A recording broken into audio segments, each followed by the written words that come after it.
যে মেয়ে আমরা বাপের বাড়িতে এক গ্লাস জল ঘরিয়ে খেতাম না, সেই মেয়ে মানে আমরা শ্বশুর বাড়িতে এসে আজকাল সমস্ত কাজ গুছিয়ে করা শিখে গেছি। বিয়ে জিনিসটাই হচ্ছে এমনই জিনিস যে মানুষকে একদম পুরো পরিবর্তন করে তোলে আর একদম মানুষকে গৃহিণী, ঘরোয়া সব কিছু কাজকে গুছিয়ে করে তোলে। আসসালামু আলাইকুম বন্ধুরা, সবাই কেমন আছেন? আমিও খুব ভালো আছি। নতুন একটা ব্লগিং ভিডিও নিয়ে চলে এলাম আপনাদের কাছে। নতুন একটা দিন আপনাদের কাছে শেয়ার করার জন্য। আমরা হচ্ছি সর্বভুক্ত প্রাণী, তাই আমাদের কাছে কিন্তু সব সময় সবজিটা চলবে না। আমাদের কাছে কিছু কিছু সময় আছে যেটা আমিষ জিনিসও চালাতে হবে। কয়েকদিন আগে আপনাদের দাদা ভাই গরুর মাংস এনে দিয়েছিল, যেটাকে আমি ফ্রিজে ভালো করে রেখে দিয়েছিলাম। তো সেটা ফ্রিজ থেকে বার করে এই যে ভালো করে ধুয়ে নিচ্ছি, ধুয়ে জল ঝরিয়ে নিচ্ছি। এরপরে আমি কিন্তু এটা দিয়ে একটা আজকে রেসিপি বানাবো। আর তার আগে আমি কিন্তু আপনাদেরকে একটা মজার জিনিস শেয়ার করব। তো আমার ঘরে তো ছোট বাচ্চা আছে, সেই জন্য আমি ওর জন্য এই রেসিপিটা বানাই। এই যে যখনই আমি গরুর মাংস রান্না করি তার আগে কি করে নিই, ভালো করে ধুয়ে জল ঝরিয়ে নিয়ে মাংসটাকে একটা পাত্রে নিয়ে তার মধ্যে সামান্য জল দিয়ে আর নুন দিয়ে কিন্তু তার জুসটাকে বার করে দিই। এই জুসটা কিন্তু আমার মেয়ে খেতে খুবই পছন্দ করে। আর এই জুসটা কিন্তু বাচ্চাদের জন্য কিংবা বড়দের জন্য শরীরের পক্ষে খুবই উপকারী একটা তরল খাবার। তো এই রেসিপিটা কিন্তু আপনারা ঘরে বানাতে পারেন। আর এটা বানাতে কিন্তু সময় বেশি লাগে না, জাস্ট নুন আর এর সামান্য জল দিয়ে দেবো। আর দেওয়ার পরে ভালো করে ফুটিয়ে নেবো। ফুটতে থাকলে যে মাংসের যে জুসটা আছে সেটা জলের মধ্যে মিশে একটা ভালো জুস মানে হালকা জুস তৈরি হয়ে যায়, যেটা শরীরের পক্ষে খুবই উপকারী। তো এখানে আমি আজকে ভাবলাম অনেক দিন ধরে লুচি বানানো হয়নি, তাই লুচি বানাবো, সেটারই আমি প্রিপারেশন করছি। তো এখানে আমি কিন্তু ময়দা রেডি করে নিচ্ছি। আর এদিকে নুন দিয়ে দিচ্ছি, সামান্য চিনি দিয়ে দেবো আর গরম জল দিয়ে কিন্তু আমি আগে ময়দাটাকে মেখে নেবো। আর এদিকে কিন্তু ময়দাটা রেডি করে আমি দেখে নিলাম একবার মাংসটা, কিন্তু জুসটা আমার রেডি হয়ে গেছে। এই দেখুন মাংসর যে ঝোলটা, মানে ঝোল বলা যাবে না, অ্যাকচুয়ালি এটা জুস টাইপের, স্টিউ টাইপের। তো সেটা রেডি হয়ে গেছে। এটাকে কিন্তু আমি এবারে গ্যাসটা অফ করে দেবো। আর এইদিকে এই যে জল গরম করতে বসিয়ে দিয়েছি ময়দা মাখার জন্য। আর এদিকে কিন্তু আমি ভালো করে ময়দাটাকে চিনি আর নুন দিয়ে ভালো করে মিক্স করে নিয়ে এরপরে কিন্তু আমি গরম জল অল্প অল্প অ্যাড করে কিন্তু আমি ময়দাটা ভালো করে মেখে নেবো। আপনারা চাইলে গরম দুধ। তো আমাদের মধ্যবিত্ত ঘরে সবসময় তো ভালো মন্দ হয় না, কিন্তু এরই মাঝে সপ্তাহে একদিন দুদিন মনে হয় একটু ভালো মন্দ খাই। তো তাই আজকে আমাদের ওই দিনটা চলে এসছে। তো আজকে আমি একটু লুচি বানাচ্ছি আর একটা আলুর ভালো করে আলুর দমের তরকারি একটা বানাবো।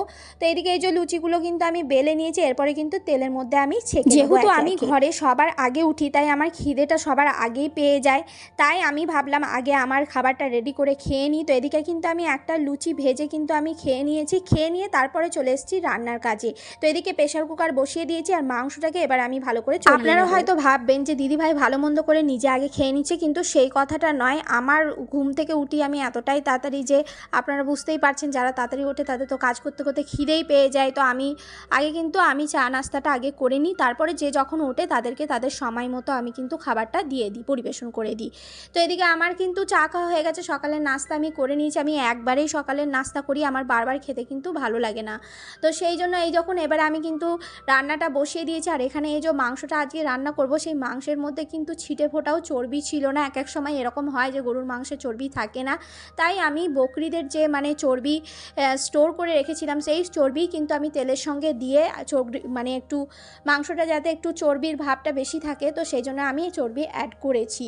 তো অ্যাজ ইউজুয়াল যেরকমভাবে মাংস রান্না হয় আমি কিন্তু সেইভাবেই মাংসটা রান্না করছি। আর আজকে কিন্তু আমি গরুর মাংস শুধু রান্না করব না, মানে কষা হবে না, এটা কিন্তু আমি কচু আলু দিয়ে মাংসটা তো আমি চড়িয়ে দিলাম। কিন্তু এদিকে দেখি আমার জিরে গুঁড়ো শেষ হয়ে গেছে, তাই গোটা জিরে ছিল, তাই মাংসটাকে চড়িয়ে দিয়ে কিন্তু আমি জিরে গুঁড়োটাকে রেডি করে নিচ্ছি। তো জিরে গুঁড়ো রেডি করার জন্য একটা পাত্র নিয়ে নিয়েছি, হাঁড়ি নিয়ে নিয়েছি, তার মধ্যে জিরেটাকে ঢেলে দিয়েছি। ভালো করে লাল লাল করে ভেজে নিয়ে কিন্তু আমি মিক্সিতে এটাকে গুঁড়ো করে নেবো। জিরে গুঁড়ো ঘরে হোমমেড করা কিন্তু খুবই সহজ, বেশি সময়ও লাগে না, তাই ভাবলাম কিনে আনার থেকে ভালো ঘরেই একটু কষ্ট করে বানিয়ে ফেলা। তো এই যে বানিয়ে ফেলছি। আর মাংসটাও ওইদিকে কষিয়ে আপনারা দেখতেই পাচ্ছেন আমি সিটি দিতে শুরু করেছি। অসুবিধা কিছুই নেই, আবারও তো আমি ওর মধ্যে সবজি দেবো, তখন অ্যাড করে দিলে হবে। এমনিতেও কিন্তু ভাজা জিরে গুঁড়ো রান্নার পরে তো আমি কিন্তু জিরে আর ধনে হোমমেডই ইউজ করি। আর এটা ঘরেই তৈরি করে নিই, আর তৈরি করা তো সহজে আপনারা দেখতে পেলেন। লাল লাল করে ভেজে নিয়ে খালি ঠান্ডা করে সামান্য ঠান্ডা করে নিয়ে হালকা, তারপরে মিক্সিং গ্রাইন্ডারে দিয়ে পেস্ট বানিয়ে নিলেই হলো। তো এই যে গুঁড়ো করে নিয়েছি। আর টিফিন বক্সটা এত শক্ত লেগে গেছে যে কি বলার কিছু ছিল না, যে কোনো রকমে কষ্ট করে আমি ওটাকে খুললাম। তো এদিকে আমার জিরে গুঁড়োটা রেডি হয়ে গেছে, আর ওদিকে কিন্তু আমার মাংসের মধ্যে সিটিও হয়ে গেছে। আমি কিন্তু মাংসটা 5টা সিটি দেবো, সিটি অনুযায়ী কিন্তু মানে আপনার প্রেশার কুকারের কোয়ান্টিটি অনুযায়ী খালি সিটিটা দিতে হবে। তো ওদিকে আমার সমস্ত কাজ হয়ে গেছে, আর এদিকে কিন্তু ঘরে সবাই একে একে উঠে পড়েছে, তাই আমি ভাবলাম টিফিনটা বানিয়ে ফেলি। তো আপনারা তো জানেনই আমার খাওয়া হয়ে গেছে আগে, তো এখানে আমি বাকি লুচিগুলোকে ভেজে নেব। ভেজে নিয়ে কিন্তু আমি আমার শ্বশুর শাশুড়ি মাকে, আমার বরমশাইকে আর আমার মেয়েকেও খাইয়ে দেবো। তো আমি আগে রেডি করে নিলাম এদিকে। তো এখন রান্নাটা পরে করলেও হবে, আগে যেটা দরকার মানে যেটা 10টার সময় মানুষ খাবে টিফিন করবে সেটাই আগে করে নেওয়াটা ভালো। তো সেটা করে নিচ্ছি। আর এদিকে এই যে লুচিগুলো একটা একটা করে সত্যি তাড়াতাড়ির মধ্যে অনেক সময় কাজ কিন্তু গন্ডগোল হয়ে যায়, আর ঠান্ডা মাথায় কাজ করলে কিন্তু কাজগুলো সমস্ত গুছিয়ে করা হয়। তো আজকে আমি কিন্তু ভেবেইছিলাম দেরি হয় হোক, কিন্তু আমি একটু ঠান্ডা মাথায় কাজ করব। তাড়াহুড়োতে কাজ করলে কিন্তু অনেক গন্ডগোল করে ফেলি। আস্তে সিস্তে কাজ করছি, কিন্তু আলহামদুলিল্লাহ আজকে কিন্তু সমস্ত কাজ আমার খুব গুছিয়ে এবং ভালোভাবে হয়েছে। আর এই দেখুন আপনারা দেখতে পাচ্ছেন লুচিগুলো কিন্তু ভালো রকমেরই বেশ ফুলছে, আর আমাদের বাড়িতে একটু লাল লাল কড়া কড়া ভাজা লুচি খেতে সবাই পছন্দ করে। আর এদিকে লুচি ভাজা হয়ে গেছে, ওদিকে কিন্তু আমি খেতেও দিয়ে দিয়েছি। আর এই যে আবারও ফিরে এসেছি আমি রান্নার কাজে, আর এখানে এই যে কচু আর আলুটাকে ভালো করে ধুয়ে রেডি করে নিয়েছি, আর যেটাকে এখন আমি কিন্তু হলুদ আর সামান্য নুন দিয়ে কিন্তু তেলের মধ্যে ভেজে নেব। এরকম করে ভেজে নিলে কিন্তু কচুর যে হরহরে ভাবটা আছে, তো এদিকে দেখুন মাংসটা কিন্তু ভালো রকমের সিদ্ধ হয়ে গেছে। তো তার মধ্যে এবার আমি কচু আর আলু যেটা ভেজে রেখেছিলাম সেটাকে কিন্তু আমি অ্যাড করে দিচ্ছি, মানে দিয়ে দিচ্ছি। দেওয়ার পরে কিন্তু ভাজা জিরে গুঁড়োটা যেহেতু দিইনি সেটা দিয়ে দেবো। আর ভাজা জিরে গুঁড়ো কিন্তু লাস্টে দিলে তার টেস্টটা কিন্তু অন্যরকম আসে। আর আমাদের বাড়িতে কিন্তু এই গরুর মাংস দিয়ে কচু আলু রান্নাটা খেতে সবাই পছন্দ করে, ইভেন আমিও পছন্দ করি, তোমাদের দাদাভাইও খুব ভালোবাসে এটা খেতে। তাই এটা হয়েছে যখন আমাদের বাড়িতে আজকে ভাতের চাল কিন্তু একটু বেশি পরিমাণে নিতে হয়েছে আমাকে, কেন সববারই এটা ফেভারিট একটা খাবার।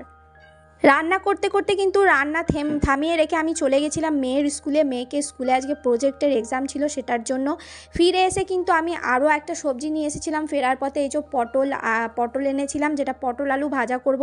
একটা পদ রান্না করলে কিন্তু দুবেলা হয় না, আর আমি কিন্তু দুবেলার রান্না চেষ্টা করি একবেলাতে করে নেওয়ার, কেন আমি সন্ধ্যাবেলায় টিউশন পড়াই, তাই আমার সময়টা হয়ে ওঠে না মেয়েকে পড়ানো সব নিয়ে।